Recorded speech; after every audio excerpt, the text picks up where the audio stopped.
शिव गीता 14वां अध्याय।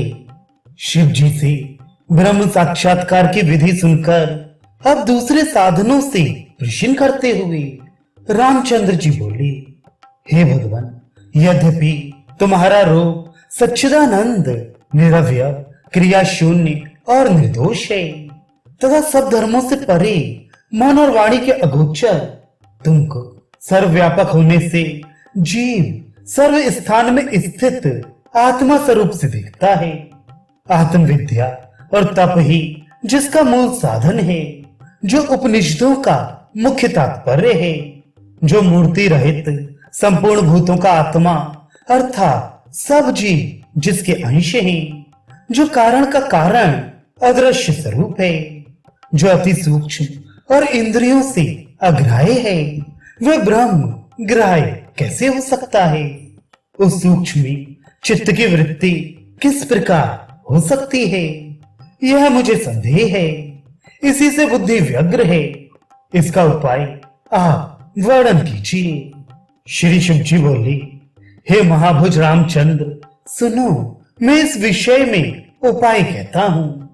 प्रथम सगुण उपासना करते करते चित्त को एकाग्र करी और स्थूल सौराभिका न्याय से निर्गुण स्वरूप में चित्त की वृत्ति प्रवृत्त करी। स्थूल सौराभिका न्याय इसको कहते हैं कि प्रिय मनुष्य को जिस प्रकार मृग जल दिखाकर कि यही यथार्थ जल है, ऐसी प्रेरणा से बुलाकर फिर वास्तविक जल दिखाते हैं। इसी प्रकार प्राणी को प्रथम साधना आदि का उपदेश कर पीछे ब्रह्म ज्ञान का कथन करते हैं और इस प्रकार जाने कि इस अन्न के पिंड स्थूल देह में जन्म मृत्यु व्याधि यही दृढ़ता से विद्यमान है, अर्थात निश्चय ही इसकी दशा बदलती रहती है। ऐसे स्थूल देह में प्राणों को अहम भाव से जो आत्म बुद्धि दृढ़ हो जाती है, वह नहीं मिटती।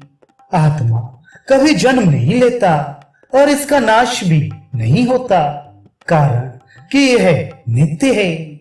अब शरीर की अवस्था वर्णन करते इसकी निस्सारता प्रतिपादन करती ही। उत्पत्ति, अस्थि, परिपक्वता, वृद्धि, क्षय और नाश, ये 6 अवस्था इस शरीर की है। और घट में स्थित आकाश जिस प्रकार निर्विकार है, इसी प्रकार इस देह में आत्मा विकार रहित है। इस प्रकार देह और आत्मा, इन दोनों के धर्म परस्पर विरुद्ध हैं। अज्ञानी जन अविद्या से देह को आत्मा मानते हैं और ज्ञानी देह से आत्मा को पृथक देखते हैं। घड़े में गला करके डाले स्वर्ण की कांति के समान प्राण में कोश है। ये स्थूल देह के अंतर प्राण आदि वायु से बद्ध वर्तमान है, परंतु इंद्रियों से युक्त, चलन आदि कर्मों से युक्त, क्षुधा पिपासा से व्याप्त और जड़ होने के कारण यह आत्मा नहीं है। आत्मा चैतन्य रूप है, जिसके द्वारा यह जीव अपने शरीर को देखता है। आत्मा ही परब्रह्म, निर्लेप और सुख का सागर है। अज्ञान इस ब्रह्म का ग्रास नहीं कर सकता, न ब्रह्म किसी वस्तु का ग्रास करता है, अर्थात वह अनामय, परिपूर्ण, सर्वत्र सुख स्वरूप है। उसे कार्य कारण की अपेक्षा नहीं है। उस प्राणमय कोश के अंतर्गत मनोमय कोश है। वह संकल्प, विकल्प रूप बुद्धि और इंद्रियों से समायुक्त है। काम, क्रोध, लोभ, मोह, मात्सर्य और मद, ये शत्रुओं का षड्वर्ग और ममता, इच्छादिक, ये संपूर्ण मनोमय कोश के धर्म हैं, जो कर्म विषयणी बुद्धि और वेद शास्त्र से निश्चित की गई है। वह ज्ञान इंद्रियों के सहित विज्ञानमय कोश में स्थित रहती है। इसमें कर्तृत्वपन का अभिमानी निसंदेह वह जीव विद्यमान है, जो इस लोक तथा परलोक में गमन करता है। व्यवहार में जिसको जीव कहते हैं। आकाश आदि के सात्विक अंश से ज्ञानेंद्रियों की उत्पत्ति होती है। आकाश से श्रोत्र, पृथ्वी से घ्राण, जल से जिह्वा और तेज से चक्षु और वायु से त्वचा उत्पन्न होती है। इस प्रकार ये इंद्रिय पांच भौतिक है। जीवत्व प्राप्ति के तीन शरीर हैं, स्थूल, सूक्ष्म और कारण। स्थूल का अंत सूक्ष्म और सूक्ष्म का अंत कारण शरीर है। सूक्ष्म शरीर को ही लिंग शरीर कहते हैं। इन तीनों शरीरों में पांच कोश रहते हैं, अन्नमय, प्राणमय, मनोमय, विज्ञानमय और आनंदमय। स्थूल शरीर में अन्नमय कोश है, सूक्ष्म शरीर में आनंदमय कोश है। इन पांचों कोशों में अन्नमय कोश से वर्णन करके लिंग शरीर के तीनों कोश कहकर लिंग शरीर के अवयवों का वर्णन किया है। इन पांच भूतों के सात्विक आदि अंश से बुद्धि और मन उत्पन्न होते हैं, जिसमें बुद्धि निश्चयात्मिका और मन संशयात्मक है, और वचन, हाथ, पाद, पायु, उपस्थ ये पांच कर्मेंद्रिय तो आकाश आदि के रजोगुण अंश से क्रम पूर्वक उत्पन्न होते हैं, और उन सबके रजोगुण समान मिलने से पांच प्राण आदि वायु उत्पन्न होते हैं। यही पांच ज्ञानेन्द्रिय, पांच कर्मेंद्रिय, पांच प्राण, मन और बुद्धि मिलकर 17 अवयवों से लिंग शरीर की उत्पत्ति होती है। ये लिंग शरीर तपाए हुए लोहखंड के समान गोल है। इस कारण परस्पर के अध्यास पड़ने से साक्षी चैतन्य से युक्त है। जहां साक्षी चैतन्य लिंग शरीर से अध्यास को प्राप्त होता है, वही आनंदमय कोश है। उस आनंदमय कोश का जो कर्तृत्वपन का अभिमानी है, वही उपासना और कर्म फल से इस लोक तथा परलोक में कर्म फल का भोगने वाला कहा जाता है।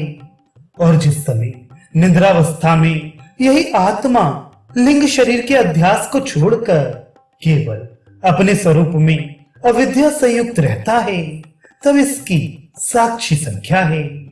अंतःकरण आदि इंद्रिय और इनकी वृत्ति, अनुभव और स्मृति, इनका दृष्टा होने से अंतःकरण का अध्यास होने पर आत्मा को साक्षित और केवल अंतःकरण का अध्यास नहीं ऐसा हुआ, तब भोक्तृत्व होता है।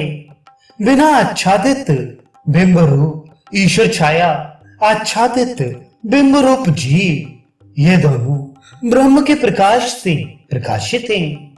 इन दोनों में एक जीव भोक्ता होने से कर्म फल को भोगता है और ईश्वर दृष्टा होने से भुगाता है। क्षेत्रज्ञ जीवात्मा को रथी, शरीर को रथ, बुद्धि को सारथी और मन को लगाम कहते हैं। इंद्रियों को घोड़े स्वरूप जानना और ये इंद्रिय रूपी अश्व रूप आदि विषय रूपी स्थान में विचरते हैं। इंद्रिय और मन के सहित ये आत्मा भोक्ता कहलाता है। वास्तव में उपाधि बिना यह आत्मा शुद्ध है, कदाचित कर्तृत्व भोक्तृत्व को प्राप्त नहीं होता।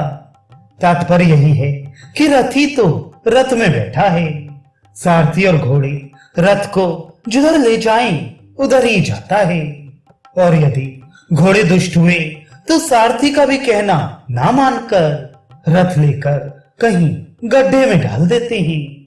इसी प्रकार दुष्ट इंद्रियें इस शरीर रूपी रथ को विषयों में ले जाकर पटकती हैं। तब सब इंद्रियों के सहित आत्मा दुखी प्रतीत होता है। इस प्रकार मन को सावधान करके पंचकोश का ज्ञान करके जो मन स्थिर करता है, तब उसका चित्त निराकार परमात्मा में लग जाता है। तब यह मन केवल परमात्मा को ही ग्रहण करता है, जो केवल अदृश्य, अग्राह्य, स्थूल, सूक्ष्मादि धर्म से परे है। उसमें प्राप्त होकर निश्चल हो जाता है, फिर चलायमान नहीं होता। श्री रामचंद्र बोले, हे भगवान, जब श्रवण आदि साधन द्वारा आत्म स्वरूप की प्राप्ति हो जाती है, तो वेद शास्त्र के जानने वाले, यज्ञशील, सत्यवादी उसके श्रवण करने में प्रवृत्त क्यों नहीं होते? और कोई सुनकर भी आत्मा को नहीं जान सकते और कोई जानकर भी मिथ्या मानते हैं। क्या यह तुम्हारी माया है? श्री शिव जी बोले, हे महाबाहो, ये ऐसे ही है, इसमें कुछ संदेह नहीं।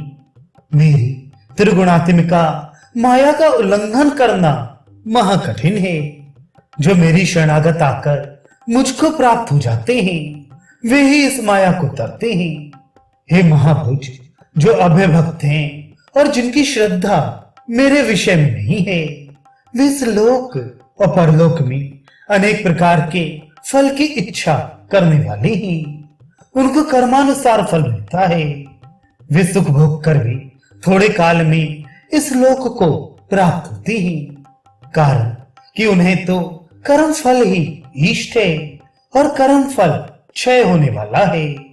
तथा थोड़ा और ऐसे लोकों में उन फलों को भोगते हैं जहां जहां अल्प सुख है और शीघ्र नष्ट हो जाता है।